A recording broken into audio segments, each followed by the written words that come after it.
Hello guys. तो अब मोमो और जिनजाओ दोनों बारिश में भीगे भीगे फाइनली अपने घर पहुंच ही जाते हैं। मोमो ने शावर ले लिया था और उसके बाद वो जिनजाओ से थोड़ी बहुत अपनी सेवा भी कराती है और उससे कहती है कि प्लीज मुझे ब्लो ड्राई कर। वो उसके बालों को छूने से पहले एक लम्हा थोड़ा सोचता है, लेकिन उसके बाद बहुत प्यार से उसे ब्लो ड्राई करता है और साथ में वो दोनों बातें भी करते हैं। जिनजाओ को उसके काम करना बहुत अच्छा लगता था, लेकिन फिर भी वो उसे टीज करने के लिए कहता है कि तुम्हारी केयर करना, तुम्हारी सेवा करना इतने ज्यादा काम है तुम्हारे, पता नहीं कौन तुमसे शादी करेगा। तो वो कहने लगती है कि मुझ जैसी वाइफ कहाँ पर मिलेगी, इतनी सारी क्वालिटीज क्यूटनेस के साथ एक पर्सन में हो ही नहीं सकती जैसे मेरे में है।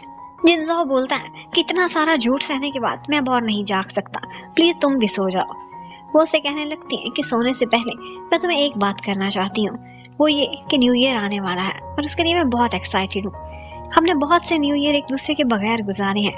तुम्हारे फेस्टिवल्स के दिन कैसे गुजरते होंगे, लेकिन बेचारे जिनजाओ जिसे फाके पड़े हुए थे और रहने को कोई ठिकाना नहीं था, वो भला फेस्टिवल्स क्या मनाता होगा। अब उसके बाद मोमो थोड़ी सी सीरियस हो जाती है और जिनजाओ से पूछती है कि मेरे मॉम और डैड की डिवोर्स क्यों हुई थी, मैं बहुत छोटी थी, मुझे रियल रीजन आज तक नहीं पता चली। जिनजाओ उस टाइम पर काफी बड़ा और समझदार भी था। वो कहने लगता है कि तुम्हारी मम्मी ने घर में काफी सारे प्लांट्स लगाए हुए थे, लेकिन डैड ने गुस्से में आकर उनके गमले तोड़ दिए थे और कहा था कि घर में यही भरे पड़े हैं, हमारे रहने की तो जगह ही नहीं है। ये वो लड़ाई है जो मेरी आंखों के सामने हुई थी और बस इसके बाद मॉम को लगता था कि वो अपॉलॉजी करेंगे और डैड को लगता था कि बहुत छोटी बात थी, इसी वजह से उन दोनों की डिवोर्स हो गई। एक्चुअली उनकी आपस में कभी बनी ही नहीं थी। अब उसके बाद वो मोमो को सोने का कहकर खुद बाहर चला जाता है और उसके बाद याद करने लगता है वो सारे लम्हे जो उसने और मोमो ने एक साथ गुजारे थे। वो कहता है कि कितनी चाइल्डिश और क्यूट हरकतें करती हैं, लेकिन ये सब मुझे अनोइंग नहीं बल्कि अडोरेबल लगता है, शायद इसी को ही प्यार का नाम देते हैं। अब वो जाकर चेक करता है और उसे ब्लैंकेट से कवर भी करता है। वो थोड़ा बहुत जाग रही थी। उससे कहती है कि न्यू ईयर पर तुम्हारे लिए एक गिफ्ट प्रिपेयर किया है, आई होप तुम्हें पसंद आएगा। और वो कहने लगता है कि तुम मुझे जो भी दोगी मुझे जरूर पसंद आएगा। दूसरी तरफ लिन सुई ने अब अपनी चाल चल दी थी। जिनजाओ उससे कोई कॉन्टेक्ट नहीं करता था, ना ही कभी रेस के लिए मानता था, ना ही अपने राज उसे बताता था। तो वो उसको वही वीडियो सेंड कर देता है जिसमें वो बहुत प्यार से उसकी मोमो को ड्राइविंग और ड्रिफ्टिंग सिखा रहा था। ये देखते ही जिनजाओ तो तन बदन में आग लिए तुरंत ही उससे मिलने के लिए आ जाता है और उससे कहता है कि अपने हाथ मेरी मोमो से दूर रखना।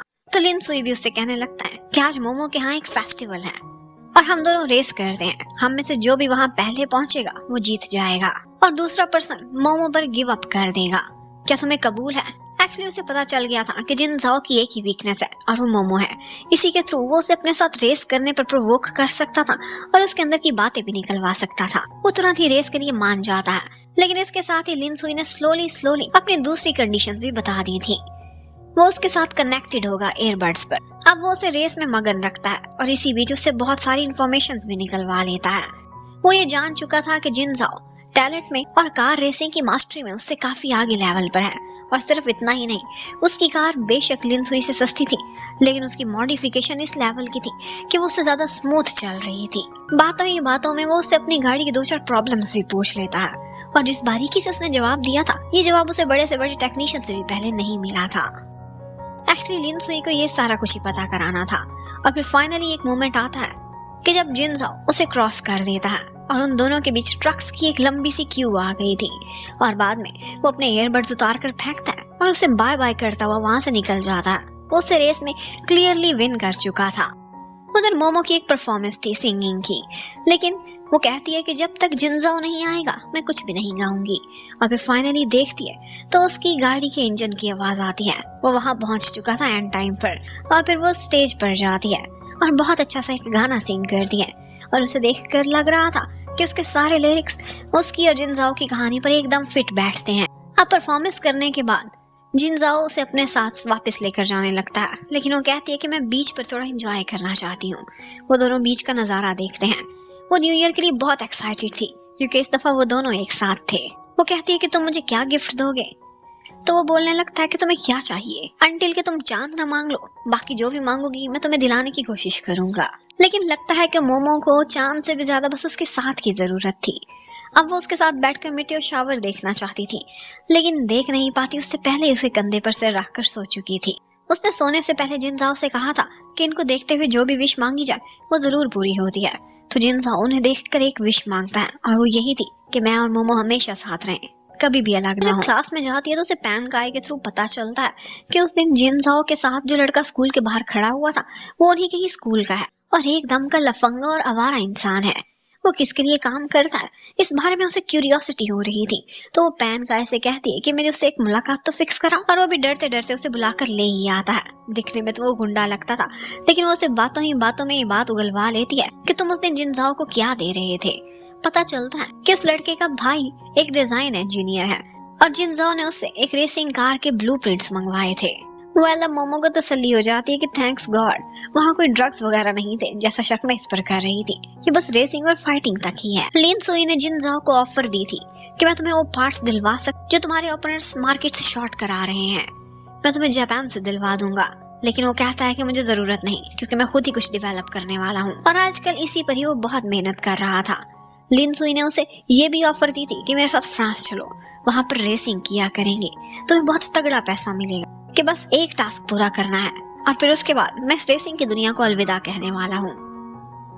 अब मोमो का मन कर रहा था नेक्स्ट डे के मुझे लेने के लिए आज जिनजाओ आए, लेकिन वो बोलता है कि मैं तो बहुत बिजी हूँ।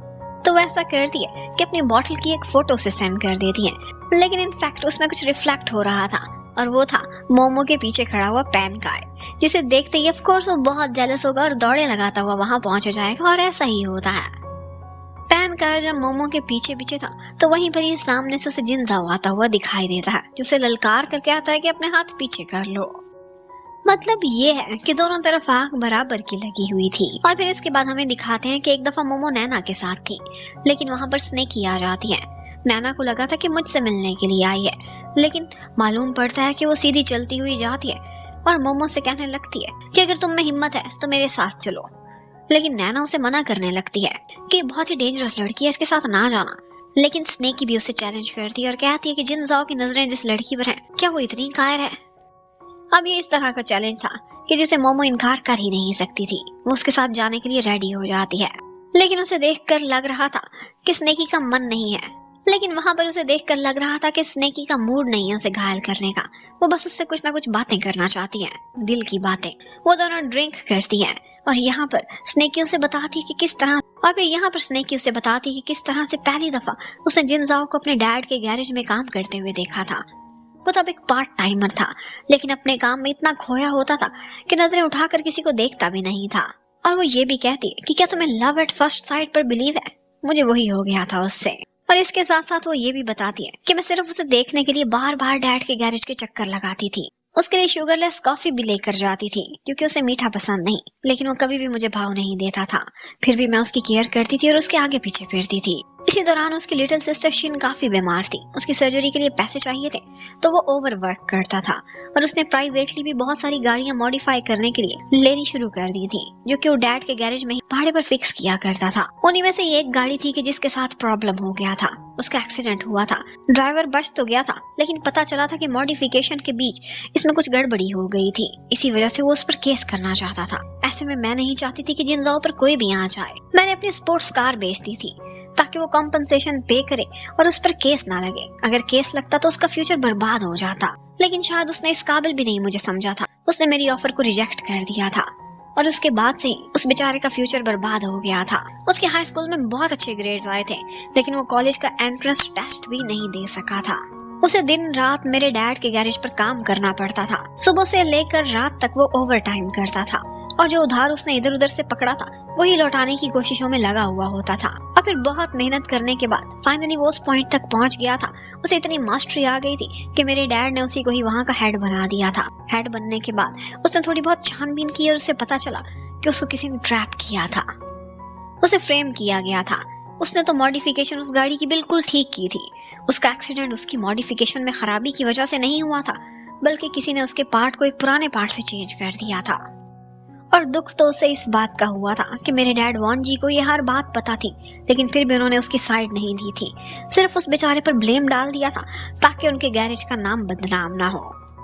उस बेचारी की इतनी दुख भरी कहानी थी, ये सुनने के बाद मोमो की आंखों में आंसू आ जाते हैं और स्नेकी उसे ये बताती है कि बस वो दिन था कि उसके बाद से उसने मेरे डैड का गैरेज छोड़ दिया, अपना काम शुरू किया। लेकिन आज भी वो रेसिंग करता है, डेंजरस टास्क करता है, क्योंकि उसने अपने उधार के पैसे जो चुकाने थे। अब मोमो बहुत रोती है और सोचती है कि मेरे बगैर बेचारे ने क्या कुछ सहा और मैं इसके बारे में क्या क्या सोचती रही। फाइनली जब वो ड्रंक हो चुकी थी तो उसे वहाँ से लेने के लिए जिनजाओ पहुंच जाता है, उसे उठाता है और वहाँ से ले जाता है। मोमो नशे की हालत में बस उसे यही बोले जा रही थी कि अब मैं तुमसे दूर कभी भी नहीं जाऊंगी, जबकि स्नेकी को संभालने के लिए वहाँ पर ही ज़ैंग आ जाता है, जो कि उसके डैड का एक खास आदमी था। जिनजाओ उसे अंदर ले जाता है और उसे सोबर करने की कोशिश भी करता है, पर मोमो उससे कहे जा रही थी कि माना स्नेकी तुमसे रियल अनरिक्विटेड लव करती है, पर तुम्हें जवाब में उससे प्यार करने की बिल्कुल भी इजाजत नहीं है। ये बात कान खोल कर सुन लो। अब उसे सुलाने के बाद वो बाहर आता है तो पता चलता है कि सैन की शॉप पर थोड़ी देर पहले स्नेकी ही ज़ैंग के साथ आई थी और उसने वहां पर खूब बवाल मचाया था। वो रो रही थी और कह रही थी कि मेरे इस अनरिक्विटेड लव का मैं क्या करूं, मैं उसकी इतनी केयर करती हूँ और वो है कि मुझे ढंग से देखता ही नहीं है, मुझे छोड़ दिया और मोमो को संभाल कर लेकर चला गया। ये कहाँ का इंसाफ है। कहता है कि अगर वो तुम्हारे तक पहुंच जाती है, इतना प्यारा टाइम वो बर्बाद कर देती। और फिर उसके बाद वो कहने लगता है कि मोमो वाकई कितनी क्यूट है और कितनी स्वीट है। सोचो जब थोड़े सालों बाद वो मोटी हो जाएगी तो चबी चबी सी और भी क्यूट लगेगी। ये सब सुनने के बाद जिनजाओ उससे कहता है कि क्या मोमो ने ये सारा कुछ बोलने के लिए तुम्हें पैसे तो नहीं खिलाए। लेकिन सैन हंसने लगता है और उससे कहता है कि मैं तुम्हारा बहुत पुराना दोस्त हूँ और इतना जरूर जानता हूँ कि अगर तुम्हारी लाइफ में कोई लड़की तुम्हारे दिल में एंटर हो सकती है तो वो सिर्फ और सिर्फ मोमो ही होगी। ये सुनने के बाद वो स्माइल करता है और मानी मन में कहता है कि होगी क्या, स्टार्ट से लेकर अब तक मेरे दिल में सिर्फ एक ही लड़की है और वो मोमो ही है, वो पहले ही एंटर हो चुकी है। अब इसके साथ ही हमें ही ज़ैंग को दिखाते हैं। जिस तरह से स्नेकी जिनजाओ के प्यार में पागल थी, वैसे ही ज़ैंग उससे अनरिक्विटेड लव करता था। वो जिनजाओ को देखा करती थी और वो चोरी चोरी उसे देखा करता था, पर स्नेकी को जिनजाओ के सामने किसी और का प्यार नजर भी नहीं आता था। वो उसके प्यार के लिए बिल्कुल अंधी थी। शायद यही वो बात है कि जिसकी वजह से ही ज़ैंग एक पर्सनल ग्रूज रखता था जिनजाओ के खिलाफ का था। अब फाइनली न्यू ईयर ईव आ चुकी थी। शिन अपनी मॉम के साथ कंट्री साइड जा रही थी और डैड भी उनके साथ थे। वो चाहते थे कि जिनजाओ और मोमो भी उनके साथ चलें, लेकिन जिनजाओ को काम था और मोमो कहने लगती है कि मैं उसको कंपनी दूंगी, मैं इतने सालों बाद उसे न्यू ईयर के किसी फेस्टिवल पर मिलने वाली हूँ। अब उन्हें सी ऑफ करने के बाद वो भागती हुई जाती है उसके गैरेज की तरफ। वहाँ पर ड्रिजलिंग हो रही थी और गैरेज बंद था, फिर भी भीगती भिगाती वो सैन के घर पर पहुंच जाती। उसे पता था कि वो वहाँ पर होगा और वो लोग वाकई वहीं पर थे। वो उसे जिनजाओ के पास बैठने की जगह देते हैं और उसके बाद जिनजाओ बहुत प्यार से उसके बालों को भी ड्राई करता है और उससे पूछता है कि कहीं तुम्हें ठंड तो नहीं लग गई। उसके हाथ ठंडे देखता है तो तुरंत ही अपनी पॉकेट में डाल देता है। यहाँ पर उसे उसकी पॉकेट में हाथ डालती एक की चेन फील होती है। वो बाहर निकालती है तो पता चल कि उसके ऊपर उसी के ही नाम के मीनिंग से इनग्रेव हुए हैं और यही वो ऑर्नामेंट जो सैन ने बताया था कि उसने नाइट मार्केट में खरीदा था अपने ट्रू लव के लिए। और बस यहीं से उसे पता चल गया था कि तब से लेकर अब ये मोमो ही थी जो उसका ट्रू लव थी। और इसके साथ ही ये पार्ट खत्म होता है। Thank you for watching, bye bye.